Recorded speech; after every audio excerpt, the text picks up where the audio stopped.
আমি রামনারায়ণ মুখার্জি, গৃহস্থের অমৃত কথা চ্যানেল থেকে। এই যে দেখুন দাউকির যে আমরা 1000 টাকা দিয়ে যে লঞ্চে আসছিলাম, এই যে শেষ খেয়ায় এসে গেছি। এই দেখুন পাহাড় থেকে জল নামছে দেখুন। এই যে দেখুন কত সুন্দর, শেষ জায়গায় এসে পৌঁছে গেছি। এবারে এখান থেকে আবার নৌকা ঘুরবে। এই যে দেখুন, এই যে দেখুন কত টুরিস্ট এসেছে দেখুন, এরা সব স্নান করছে। এই যে দেখুন, এই যে দাউকির যে মানে গহ্বর থেকে যে জল বেরিয়ে আসছে সেটা দেখুন।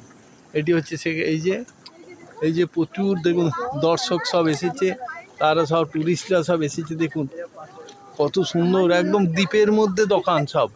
এই যে দ্বীপের মধ্যেই কত সুন্দর দোকান দেখুন। এই যে দেখুন, এই যে দেখুন, এই যে দেখুন, এই যে দেখুন, ওরে বাবরি বাপ